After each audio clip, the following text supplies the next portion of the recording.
You read quickly. I'll give you that. Then you know why I can't put these down. Run! Just run! You won't get far, Miss Valen.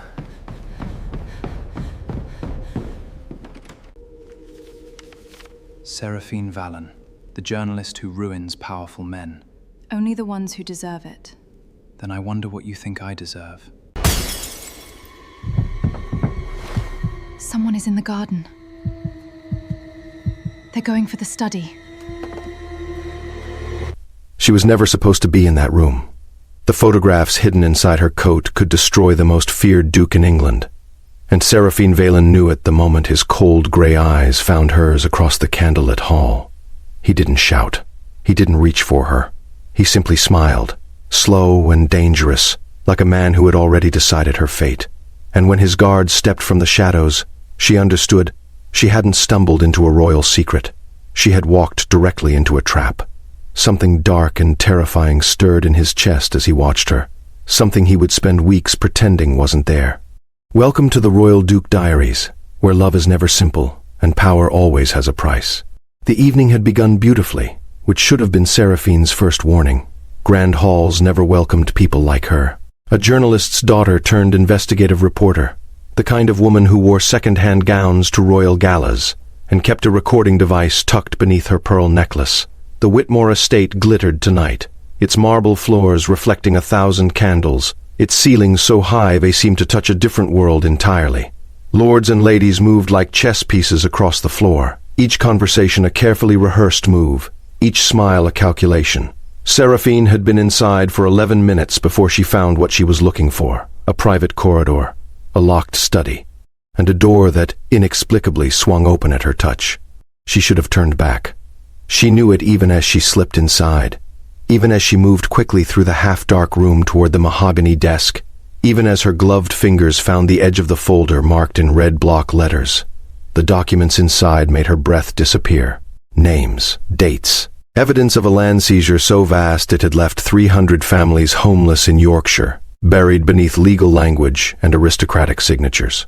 And at the top of every page, the same seal, pressed in black wax, the Draven crest. Her hands were still shaking when the light came on. "You read quickly," came a voice from the doorway. "I'll give you that."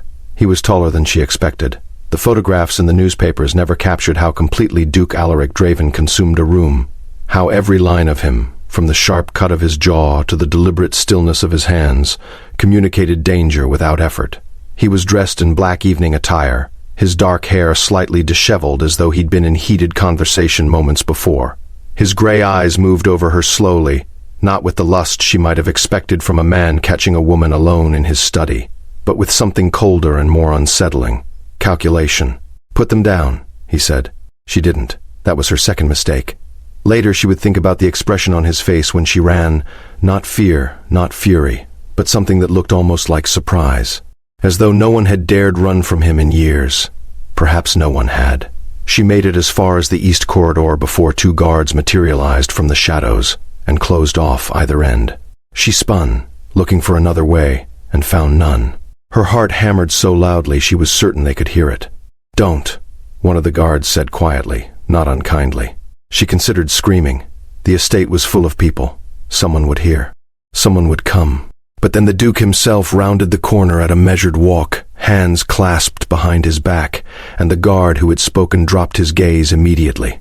The entire corridor seemed to contract around his presence. "Screaming would only embarrass you," he said, stopping 3 feet from her. "And I have no interest in your embarrassment." "What do you have an interest in?" she managed. He tilted his head, studying her as though she were a puzzle he hadn't encountered before. "That," he said slowly, "is a more complicated question than you realize." He reached out and, with 2 careful fingers, removed the folder from her grip.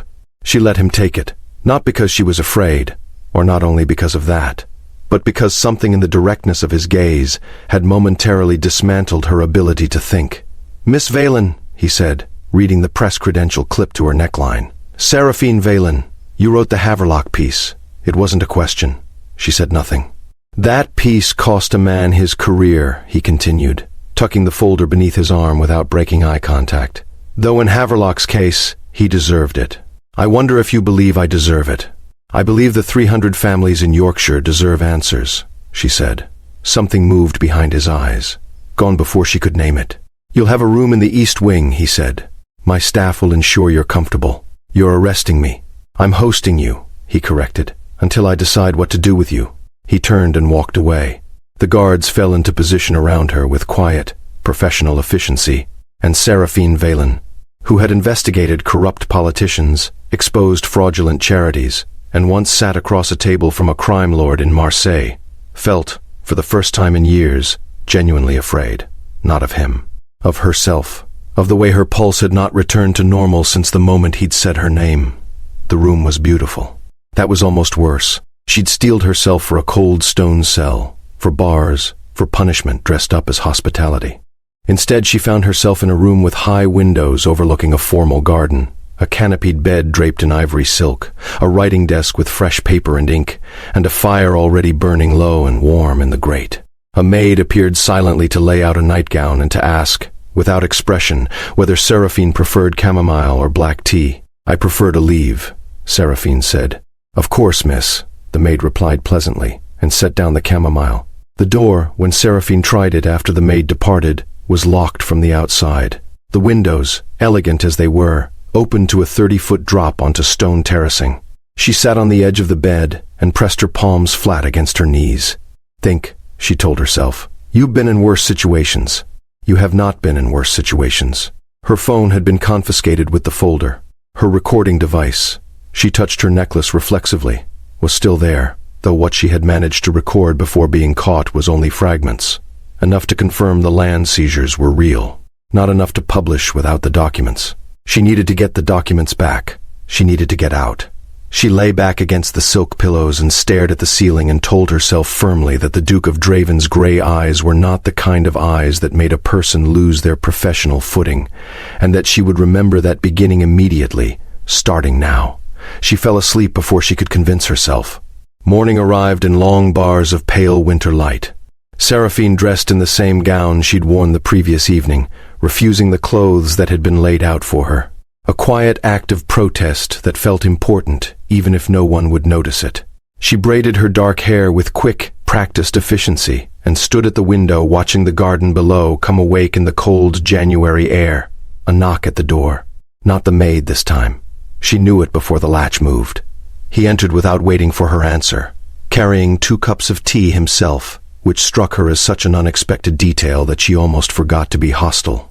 You slept, he said, setting 1 cup on the writing desk. I was tired. She didn't reach for the tea. He settled into the chair near the fire with the ease of a man accustomed to occupying every space he entered, as though it had been built for him specifically. He was dressed more simply this morning. Dark trousers, a white shirt open at the collar, no cravat. It made him look less like a duke and more like something harder to categorize. What are you going to do with the documents? He asked. Publish them. They're in my possession. They exist in my memory. He looked at her for a long moment. Then he picked up his tea. You know, he said, most people who enter rooms they aren't invited into don't then argue about it afterward.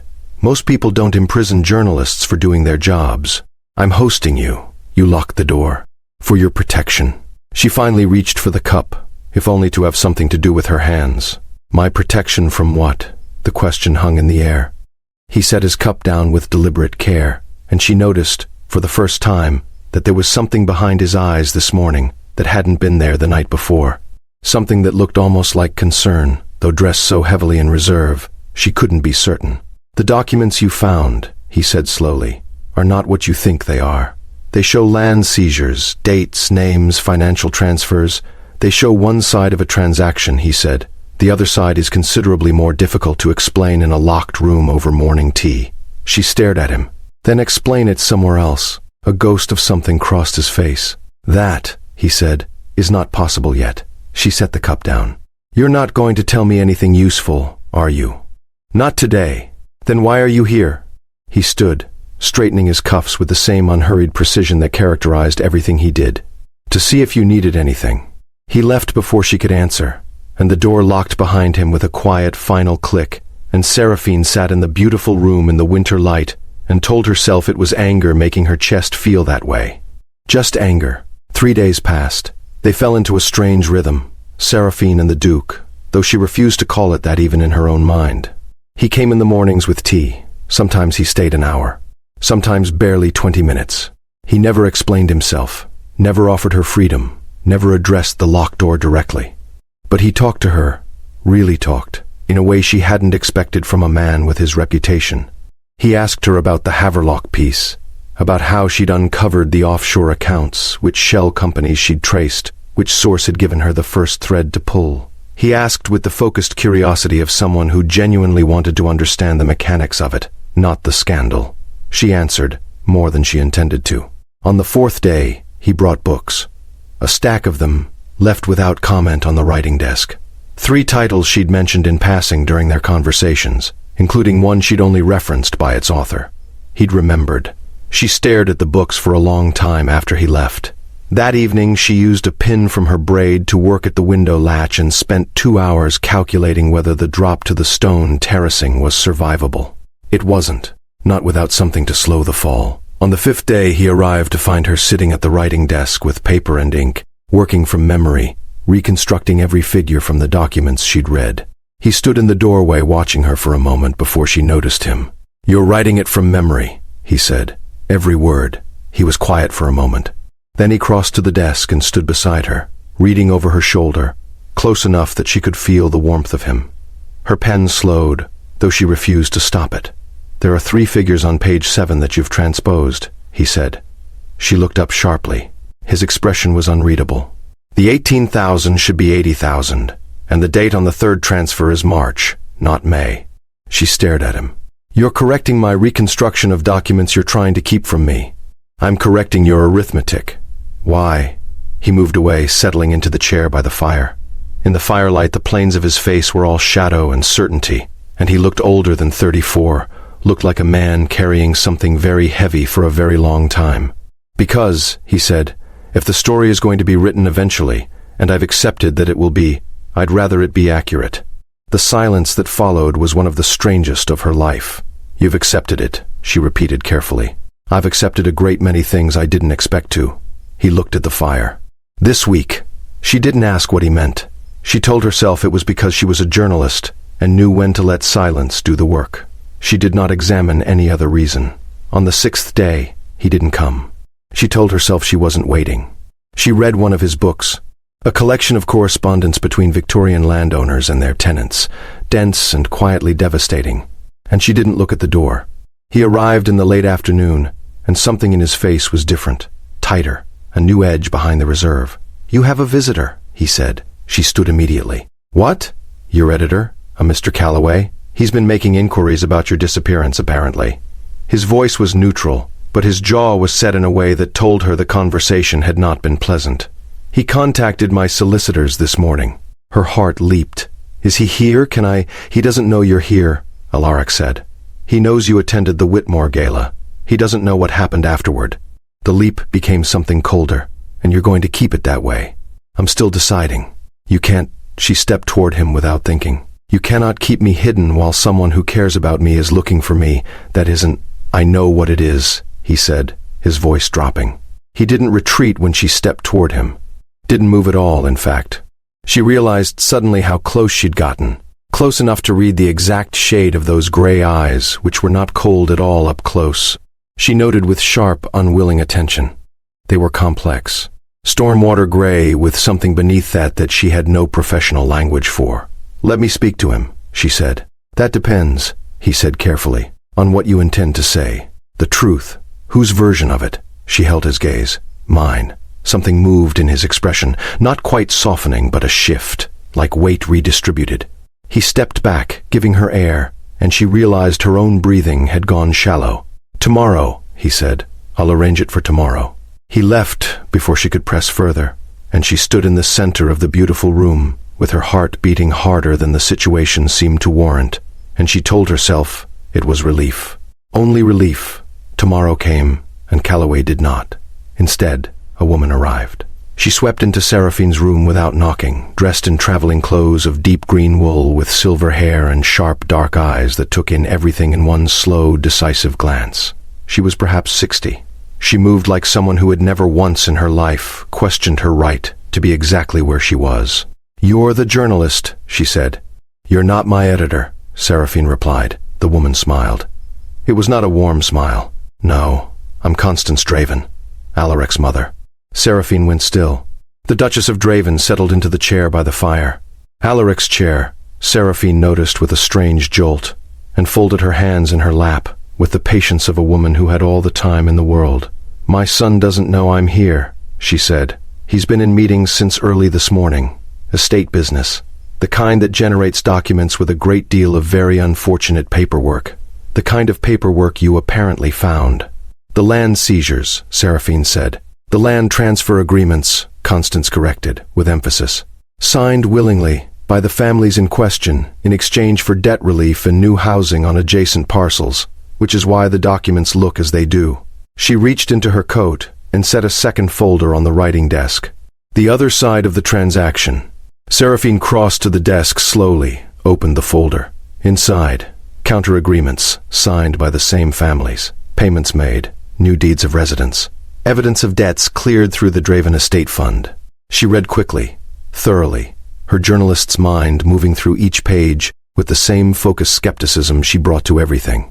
The story was not what she'd thought, or rather, it was more complicated than she'd thought, which was almost worse, because complexity didn't make headlines and didn't feed the rage that had driven her into that study in the first place. "Why?" she said carefully.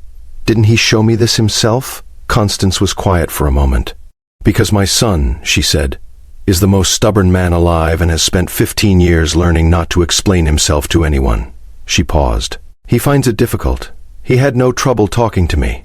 Something shifted in the older woman's expression, a flicker of surprise, quickly controlled. "No," she said. "I imagine he didn't."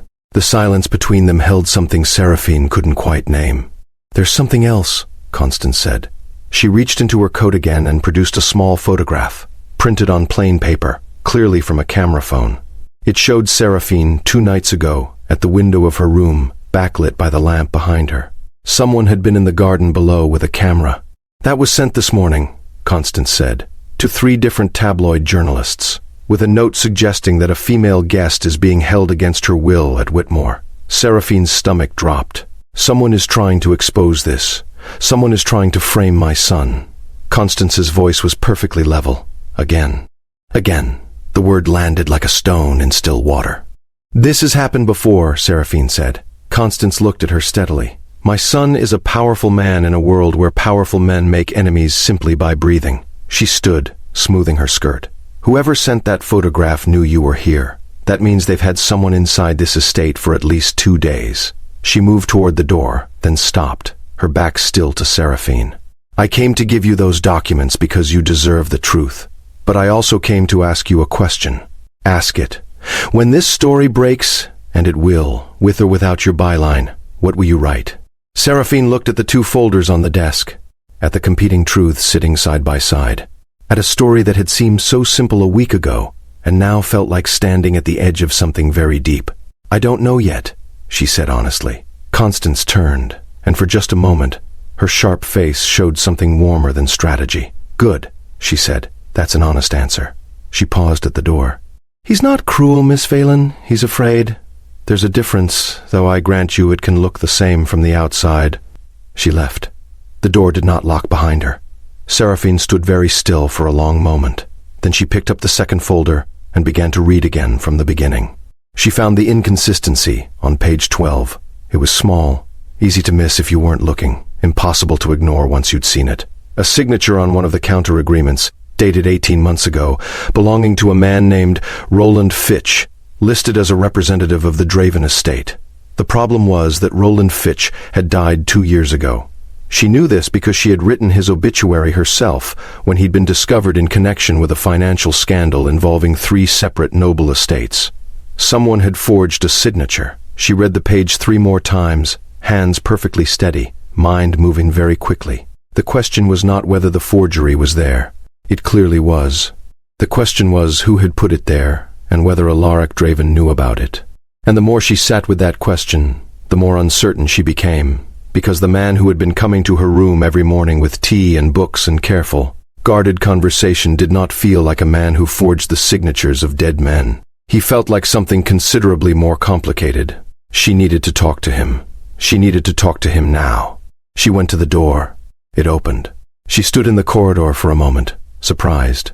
Then she moved, quickly and quietly, back through the parts of the estate she'd memorized during her arrival. The long east corridor, the turn past the formal staircase, the study at the end of the hall where she'd first found the documents. The study door was open. Light burned inside. He was at the desk, papers spread before him, his jacket discarded over the chair behind him, sleeves rolled to the elbows. He looked up the moment she appeared in the doorway, and something crossed his face so quickly she almost missed it. Relief, sharp and unguarded, gone before it could be named. "You're out of your room," he said. The door wasn't locked. No. He held her gaze. "It hasn't been locked since yesterday evening." She absorbed this. "You didn't tell me." "No." "Why?" He leaned back in his chair and looked at her with those complicated gray eyes. "Because I wanted to see what you'd do when you found out," he said quietly. "Whether you'd run immediately, or whether you'd stay long enough to—" He stopped. Long enough to what? He looked at the papers on his desk. "To understand something." She crossed the room and set the second folder on his desk, open to page 12. "Roland Fitch," she said. "He's been dead for 2 years. That signature is forged." He looked at the page. His expression didn't change, but she watched his hands, which had been resting flat on the desk, and saw his fingers tighten incrementally. "I know," he said. "You know, I found it 3 weeks ago." He looked up. "It's why the documents were in my study. I've been trying to trace where the forgery originated." She stared at him. "Someone inside your own estate is working against you." "Yes." "And you've been investigating it quietly." "Yes."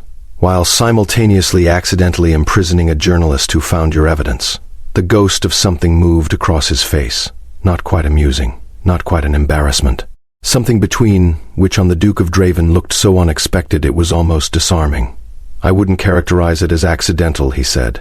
"How would you characterize it?" He was quiet for a long moment. The fire crackled. Outside, the garden had gone dark, the winter night pressing in against the tall windows. "A mistake I kept making," he said, "because I didn't know how to stop." The room was very quiet. "The person who sent those photographs to the tabloids," she said, her voice careful and professional, "is the same person who forged that signature. Whoever it is wants you exposed. I want us both to be exposed." "Yes, which means we have a common enemy." He held her gaze. "That would appear to be the case. She should step back. She should be practical, strategic, and journalistic. She should not be standing 3 feet from the Duke of Draven in his firelit study at 9 in the evening, feeling the air between them charged with something that had nothing to do with forged documents. "I'm not going to run," she said. His breath shifted, just slightly. "No, not tonight." She picked the folder back up. "Tonight, I want to know everything you found, every thread you've pulled, every name that keeps appearing." He looked at her for a long moment. Something in him seemed to make a decision. "Sit down, then," he said quietly. She sat.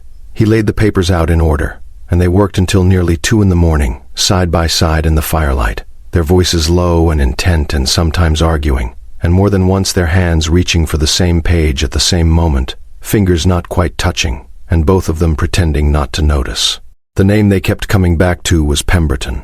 Lord Ellis Pemberton, second son of the Earl of Whitmore, the estate where the gala had taken place, the estate where Seraphine had found the documents in the first place. A man who had attended every event at which the Draven estate had suffered some form of public scrutiny over the past 3 years. A man whose name appeared in the margins of 2 separate financial complaints that had been quietly dropped before reaching any court. "He was at the gala," Seraphine said. "Yes. He could have known I was there, could have known I'd find the study." She looked at Alaric.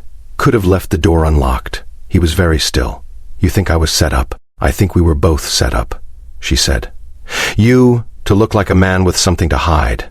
Me, to find what looked like evidence and run with it." She paused. "And then, when I didn't run far enough, took photographs to the tabloids to force the story in a specific direction." He stood and moved to the window, looking out at the dark garden. From behind, he looked enormous and very alone, and she noticed for the first time that his shoulders were carrying something, and had probably been carrying it for a long time. "Why would Pemberton want to discredit you?" she asked. He was quiet for a moment. "There's a parliamentary vote in 3 weeks," he said. I've been the primary advocate for a land reform bill that would limit the consolidation of agricultural estates by noble houses. It would cost several men, Pemberton among them, a significant amount of power. She stared at the back of his head. The land seizure story was designed to make you look like a hypocrite. Yes, and when I found the documents, you became useful. He turned. Either to him, as a journalist who'd publish a damaging story, or to me, as someone who could verify that the documents had been tampered with. He paused. I don't know yet which he intended. Both, she said. He intended both, whichever outcome served him. They looked at each other across the firelit room, and the complexity of the situation settled between them. Not just the political threat, not just the story, but the strange and undeniable fact that they had spent the last 6 days in something that had stopped feeling like captivity and started feeling like something she didn't have precise language for. I owe you an apology, he said. She hadn't expected that. For which part? For locking the door. For not explaining sooner. Another pause, smaller. For every morning I came with tea and didn't say the things I should have said. The fire shifted behind him. Her heart did something she chose not to examine. What should you have said? She asked, very quietly. He crossed the room. Not quickly, slowly, the way he did everything, with the deliberate control of a man who never moved without intention. He stopped in front of her, close enough that she had to tilt her chin to hold his gaze, and for a long moment he simply looked at her with those complicated eyes. That you were right, he said, about the families, about accountability, about all of it. Even when the full story was more complicated, you were still right that powerful men should have to answer for what they do. He paused. I've spent 15 years building walls against that kind of scrutiny, not because I had things to hide, but because he stopped, and something raw moved through his expression. Because I learned very early that the truth doesn't always protect you, and I forgot that the alternative is worse. She held very still. I should have told you that on the second morning, he said. Instead of bringing books, she said. Something moved at the corner of his mouth. Instead of bringing books, the silence stretched between them, warm and precarious. Alaric, she said. His name for the first time, and she saw his breath change. Tomorrow we need to contact my editor. We need to move carefully on Pemberton. Build the real story. The one about the forged signature and the manufactured scandal. We need... I know, he said. We will. And I need you to understand, she continued, her voice steadier than she felt, that I can't promise what I'll write. I won't compromise the story for... She gestured between them, not sure exactly what she was gesturing at. I know that too, he said. You're not going to fight me on it. No, he said, and then quieter. I'd rather have you write the truth than have you silent. That felt enormous. About any of it. She looked at him for a long moment, her journalist's mind cataloging every detail, the controlled steadiness of his voice, the careful honesty of his eyes, the way his hands had come slightly forward, not reaching, just present, as though offering without demanding. All right, she said softly. She stood to leave. He stepped back to give her room. She moved toward the door, and at the threshold she stopped and turned back. The books, she said. They were the right ones. She left before she could see his expression change, but she heard, very quietly, behind her, the sound of a man releasing a breath he'd been holding for longer than 6 days. She woke at 3 a.m. to the sound of breaking glass. Not from inside the house, from the garden below. She was at the window in seconds, pressing close to the cold pane, trying to see through the dark. 2 figures, moving quickly along the south wall toward the study wing, her stomach turned to ice. She grabbed her shoes and her recording device and was out of her room in 30 seconds. The corridor was dark, the house sleeping around her. She moved fast, heading back toward the study, praying she was wrong about what she was seeing, and stopped dead in the hallway when she nearly walked directly into Alaric. He was already dressed, or hadn't undressed.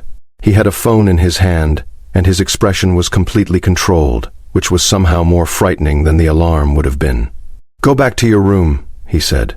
There are 2 people in the garden. I know. He looked at her. Go back. If Pemberton has sent someone to retrieve or destroy the documents, Seraphine, her name in his voice, urgent and low and completely without the usual careful distance. Please, she looked at him for one moment. I'm not going back to the room, she said, but I'll stay behind you. He held her gaze for a beat that stretched. Then he made a decision she saw rather than heard, and turned, moving quietly back toward the east wing with her close behind, his hand lifting briefly to touch her arm once. guiding her around a darkened corner, and then releasing, professional and quick, but she felt it in her whole arm for minutes afterward. The men in the garden were not from Pemberton. That was the first twist. They were from Alaric's own solicitor's office. 2 junior clerks, sent in the middle of the night with a message so urgent it had been decided that the usual protocols could wait until morning. The solicitor himself was waiting in the formal sitting room, a pale, tired man named Grantham, who had clearly not slept, and who looked at Alaric with something between relief and dread. "It's the vote," Grantham said. "It's been moved forward. Pemberton had it rescheduled. It's in 4 days, not 3 weeks. He paused. "And there are 3 lords who were committed to your position who have now apparently changed their votes." Seraphine stood at the edge of the room, technically uninvited, and watched Alaric's face absorb this. He didn't flinch. He didn't show fury. He became very, very still, the way something becomes still before it moves with force. "Which 3?" he said. Grantham named them. Alaric was quiet for a moment. "And the photographs that were sent to the tabloids," he said. "When do they run?" Grantham looked down. "Tomorrow morning." Alaric turned and looked directly at Seraphine. She held his gaze. "I need to make calls," he said to Grantham. "You'll stay. I'll need you to draft responses by morning." He looked back at her. "And I need Miss Valen to have access to everything. Full access." Grantham looked at her with an expression of mild panic. "Your Grace, she's a journalist. She's the only person in this house," Alaric said quietly, "whose interest in the truth I'm completely certain of." He held Seraphine's eyes as he said it, and the certainty in his voice was not the certainty of a duke giving an order. It was the certainty of a man choosing to trust someone. She didn't look away. "All right," she said. "Let's get to work." The next few hours moved like a storm, fast and loud and requiring every part of her attention. She called Calloway at 4 in the morning and gave him enough to work with. He was furious about her disappearance, then fascinated by the story, then furious again when she told him she needed 2 more days before publication. 2 days, he repeated. "Seraphine, the tabloids are running photographs of you in what looks like captivity. Let them run," she said. "Our story will bury theirs. Are you safe?" She looked across the room to where Alaric stood at the window on his phone, speaking quietly. His dark hair turned silver by the moonlight. Something about the line of him, the set of his shoulders, the deliberate calm, settled something in her. "Yes," she said, "I'm safe." She was aware that this was true in ways she hadn't fully examined yet, and she set that aside for later, along with everything else she was not examining until the immediate crisis was resolved. By the time dawn began to gray the windows, they had 3 things. A verified paper trail connecting Roland Fitch's forged signature to a notary employed by Pemberton's family solicitors. Testimony from 2 of the Yorkshire families confirming the voluntary nature of the land transfer agreements. And the name of the man inside Whitmore Estate who had left the study door unlocked. It was Pemberton's son, 19 years old, placed as a junior footman at the estate 6 months ago.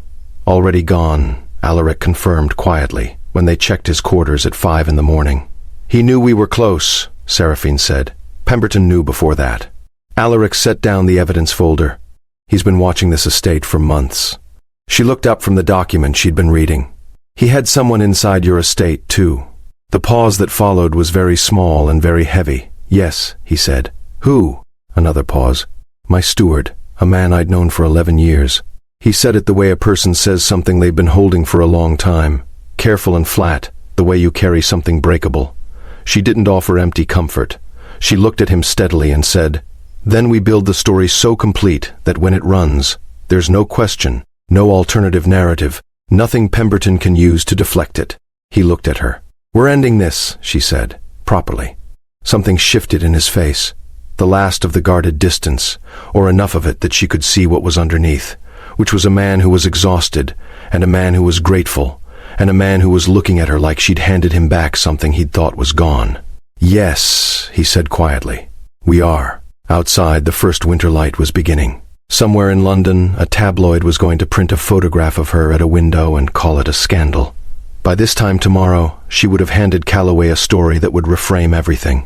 But right now, in the gray early morning light, in the study of a man she had decided to stop pretending was simply a subject, Seraphine Valen allowed herself exactly 1 moment of feeling something that wasn't professional or strategic or carefully managed.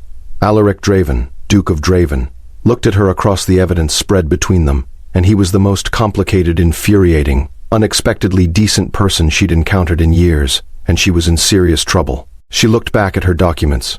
They had work to do. The tabloid photographs ran at 6 in the morning. Seraphine saw them on Grantham's phone.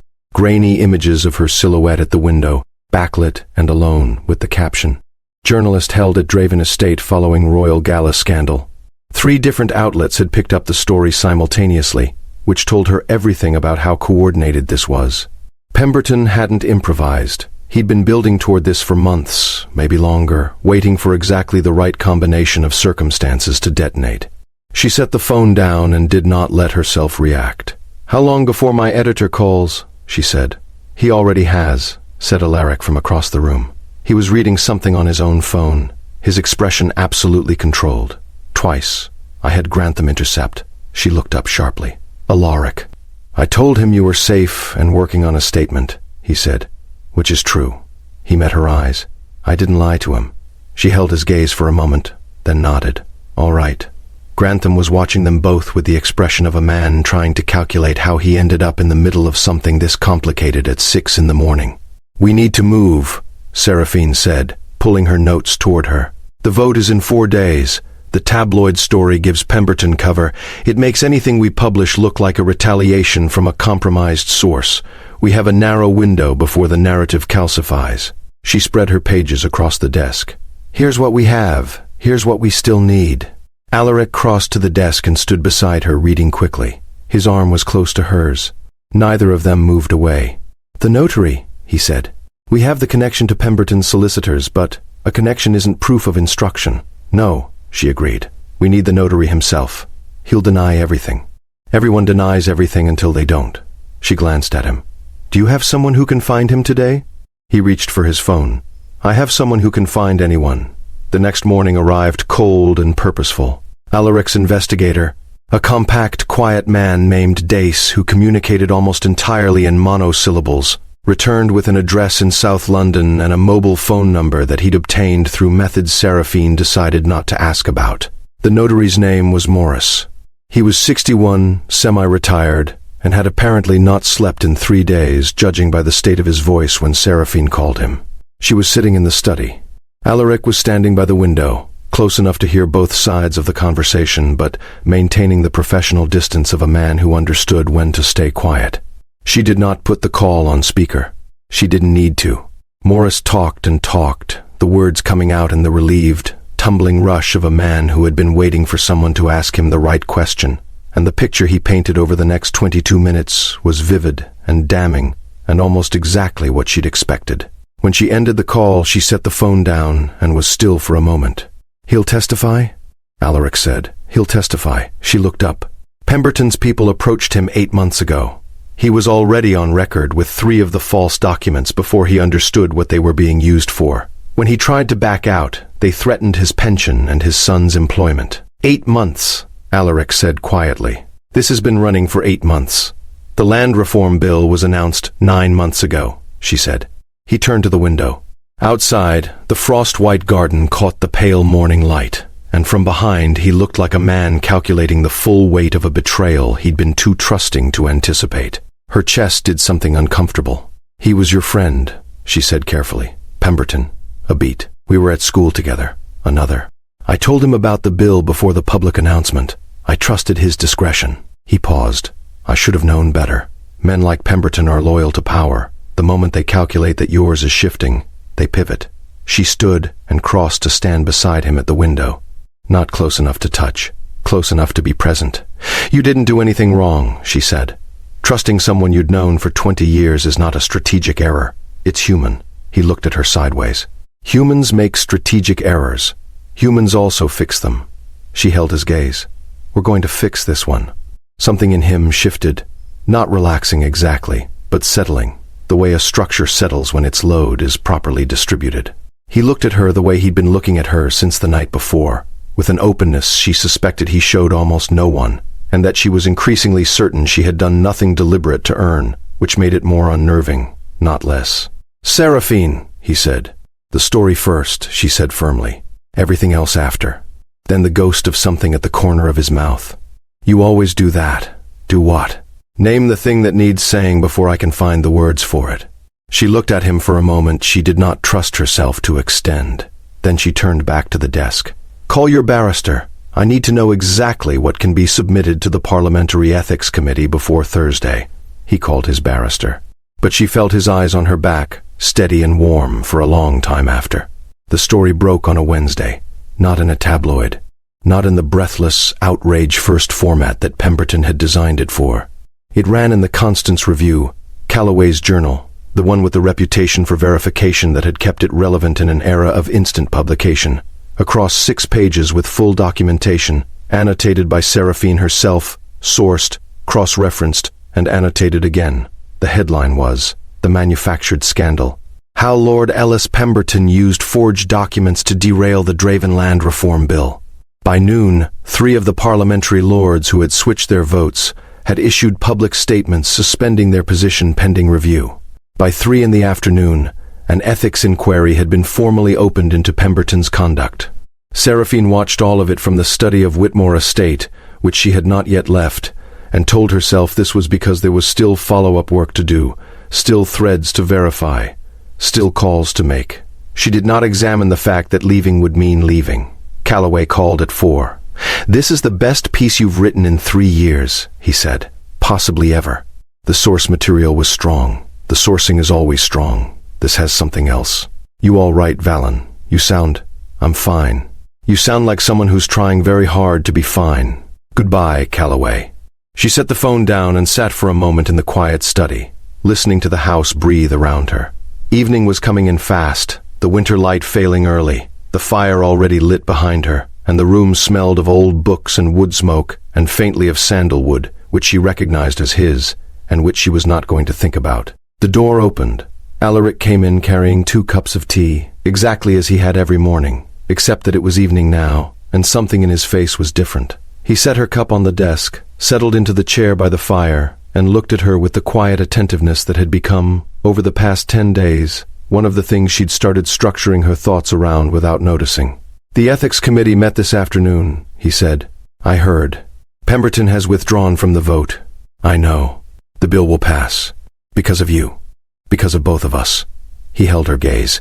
You didn't have to help me. You came here to expose a land seizure scandal. The story you found was going to be damaging, and you had every right to publish it, even without the full context.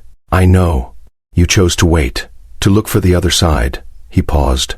Why? She thought about the question honestly. It deserved honesty. Because the truth mattered more than the headline, she said. It always should. I lost sight of that for a while. The instinct to find the right villain, to make it clean. You complicated that. She paused. And because... She stopped. Because... He said quietly. She looked at him. In the firelight he was all warm shadow and steady attention. And the cup of tea was still cooling on the desk in front of her, because they'd been doing this every morning for 10 days, and she hadn't once drunk it while it was hot. Because I believed you, she said simply. The room was very still. He set down his own cup and leaned forward, elbows on his knees, hands clasped. His eyes on hers were very direct and very serious and entirely without the armor he usually wore. I need to tell you something, he said. All right. The first door, the study door. At the gala, he paused. It wasn't Pemberton's man who left it unlocked. She felt the ground shift. What? My steward unlocked it. I know that now. His jaw was set. But my steward was already working for Pemberton by then. So the question I've been sitting with, he held her gaze, is whether Pemberton's intent was to lure you specifically, whether he knew you would be at the gala, whether your presence there was targeted. She was absolutely still. Your name has appeared in Pemberton's personal correspondence twice in the past year, he continued. Both times in reference to investigative pieces you'd written that intersected with his interests. He knew who you were. He knew your methods. I think you were chosen, Seraphine. He wanted a journalist with enough credibility to be believed, enough instinct to find the documents, and enough independence to publish without verification. He expected you to run the story immediately. She absorbed this slowly. He didn't expect me to stay. No. Something moved behind Alaric's eyes. Neither did I. The fire shifted. The room breathed around them. Why did you let me stay? She asked. After the first night, after you realized I wasn't going to publish blindly, you could have released me, sent me back to London, and controlled the situation from a distance. She held his gaze. Why keep me here? He looked at her for a long moment. Longer than comfortable. Long enough that she felt the question hanging between them like something with weight. I told myself it was strategic, he said. That I needed to know how much you'd found, what you intended. That was true for about the first 24 hours. And after that, he said quietly, I came back every morning because it was the only part of the day I wasn't managing something. Her breath caught. With you, he said, I didn't have to be the Duke of Draven. I could simply think, argue, be wrong about things and hear someone tell me so without it being a political calculation. His hands tightened slightly. I haven't had that in a very long time. Alaric, I'm not finished. He said it gently. I know what I am to the world. I know what my title costs, what my position requires.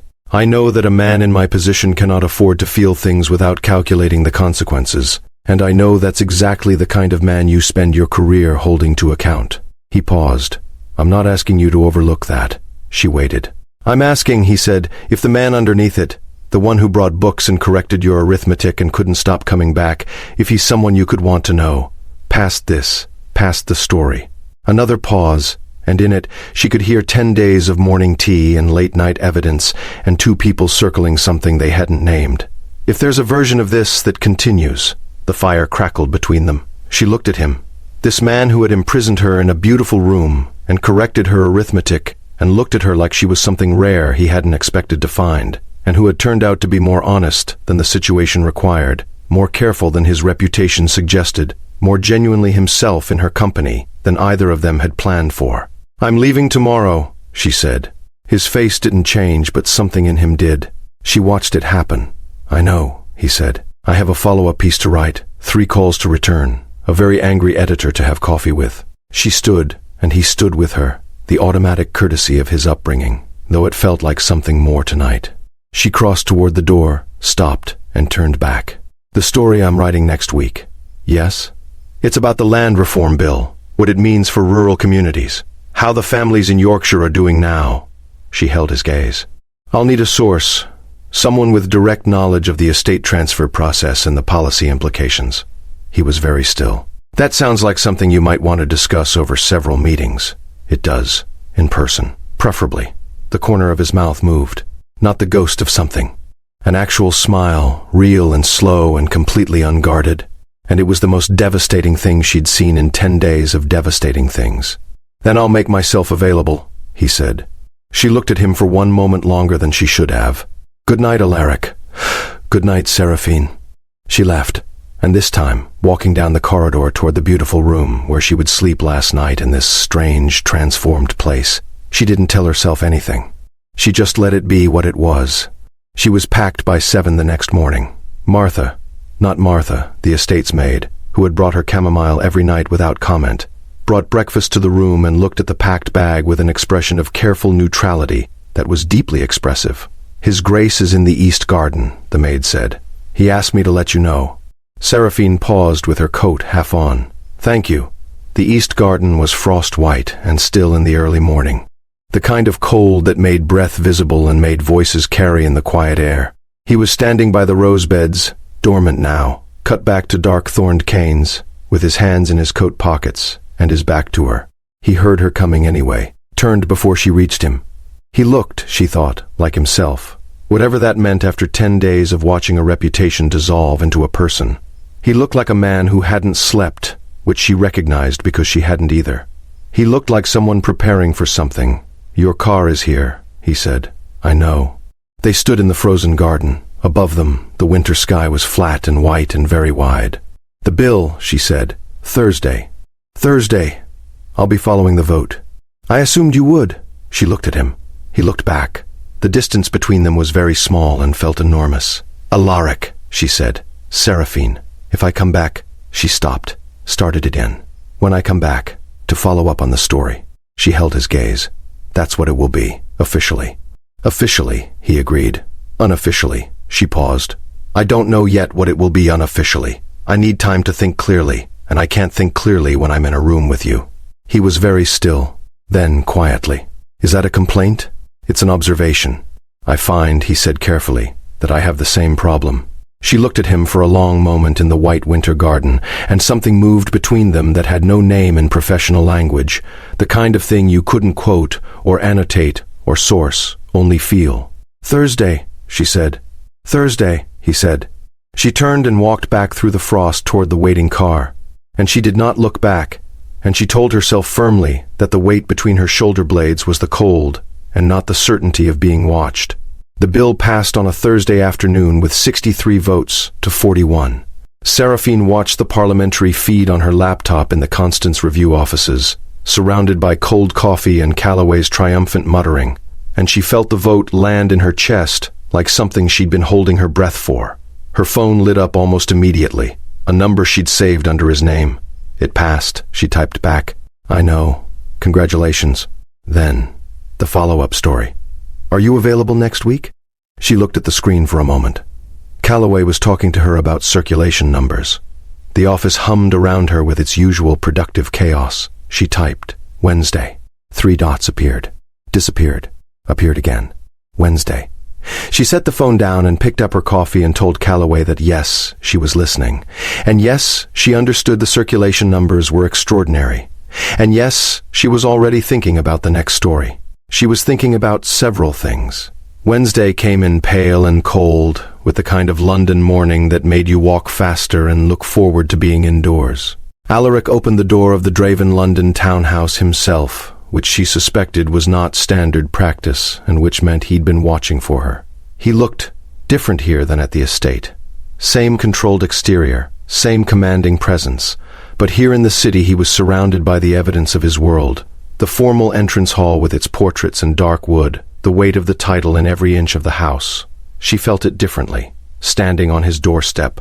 He looked at her and the controlled exterior slipped, just slightly, just enough.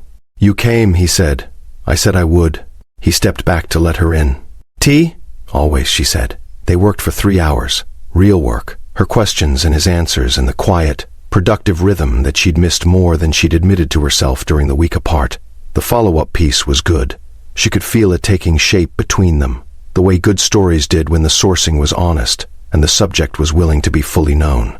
At some point, the work paused. She wasn't sure exactly when, only that she looked up and found him watching her with an expression she now recognized, the one he wore when he'd been holding something back long enough that it had become necessary to say it. "Ask," she said. He set down his pen. "I've been thinking about what you said in the garden, about needing time to think clearly." "Yes." "Have you thought?" She met his eyes. "I've thought." "And?" She looked at him. This man who had made all the wrong first moves and all the right subsequent ones, who had locked a door and then unlocked it and then left it open, who had brought books and corrected her arithmetic and sat with her until 2 in the morning, over evidence that could have destroyed him, choosing transparency over protection every single time she'd pushed. "I think," she said carefully, "that you're the most complicated person I've ever had to be objective about." "Past tense," he noted. "Past tense." She paused. "I can't write to you objectively anymore. I haven't been able to for about 8 days. She held his gaze. "That's a significant professional problem." "I see. Which means I need to declare a conflict of interest to my editor and remove myself from any future Draven estate coverage." He was very still. "That's a significant professional sacrifice. Yes. Seraphine, let me finish." She stood, and he stood with her, and the space between them contracted in that way it always did, the pull of it something she'd stopped fighting. "I need you to understand that I don't make that kind of sacrifice for a man who isn't worth it. I've spent 10 years protecting my independence and my credibility, and I'm not offering either of those things lightly." She looked up at him. "You'd better be worth it." Something crossed his face that was not the ghost of anything. It was real and immediate and entirely unguarded, and it changed the architecture of his expression into something she hadn't seen before, something open and almost young, like a man encountering relief so profound it briefly overwhelmed everything trained into him. He crossed the remaining distance between them slowly, deliberately, giving her every opportunity to step back, and she did not step back, and when he reached up to frame her face with both hands, his touch was so careful, it made her eyes sting. "I will spend considerable time," he said quietly, "ensuring that you never doubt it." "That sounds like a promise." "It is." And then he kissed her, not with the urgency of suppressed desire finally released, though that was there too, but with the specific tenderness of a man who had waited until he was certain he was worthy of the moment. And the patience in it was somehow the most devastating thing of all. When they finally drew apart, she kept her hands pressed flat against his chest, feeling the steady hammer of his heartbeat, and he kept his forehead against hers, and neither of them spoke for a long moment, because nothing needed to be said in language. "The follow-up story," she said eventually, her voice remarkably steady. It's going to be excellent. I expect nothing less from you." He pulled back enough to look at her properly, his hands moving to her shoulders, his eyes warm and very direct. "What do you need from me?" She looked at him. Everything she was, the journalist, the woman, the person who'd walked into a locked room and found, instead of a villain, something considerably more complicated and considerably more worthwhile. Everything, she said. The whole truth. Always. Always, he said, and she believed him. 3 months later, the Constance Review ran a long-form piece by Seraphine Valen titled After the Bill: How Land Reform is Changing Rural England. It won a journalism award in the spring. The acknowledgements thanked, among others, A. Draven for unparalleled access and unusual honesty. Calloway read the acknowledgements twice and said nothing, which from Calloway was eloquent. The Parliamentary Ethics Committee's report on Lord Pemberton ran to 47 pages and resulted in his formal censure and resignation from the House of Lords. His solicitor cooperated fully. Morris gave public testimony and was subsequently offered a position with a housing advocacy charity that Seraphine strongly suspected was quietly funded by the Draven estate, though she could never prove it and chose, for once, not to try. In May, at a small private dinner at the Draven townhouse, just Seraphine and Alaric and Constance and Grantham, who had become, through sheer proximity to crisis, a genuine friend. Alaric said something over dessert that he'd been building toward for weeks, that she'd been building toward equally, and that landed between them with the exact quality of a thing that had always been true waiting to be spoken. He said, "I want to do this properly," she said. "You've been doing it properly for 3 months," he said. "I want to do it officially." She looked at him across the candlelit table. This man who had locked a door and left it open and waited. This man who corrected her arithmetic and brought books and chose truth over strategy at every single turn. And she felt the full weight of what they had built in the space between a locked room and this table. Careful, honest, real, she said. "Ask then." He did. She said yes. Constance Draven cried, which she would deny firmly for the rest of her life. Grantham raised his glass with the expression of a man who had always known this was where the evidence was pointing. And Seraphine Valen, who had walked into a royal estate with a recording device and a press credential to find a scandal, sat in the candlelight with her hand in the Duke of Draven's, and felt the specific profound satisfaction of a story that had ended exactly right. Not the story she'd gone looking for, the one that had been true all along. And just like that, love rewrote every headline. If this story found a corner of your heart and refused to leave, you are exactly where you belong. Welcome home to the Royal Duke Diaries, where every chapter is a love letter to the ones brave enough to stay long enough to find the truth. Follow us, share this with someone who deserves a beautiful story tonight, and never stop believing that real love always, always finds its way through.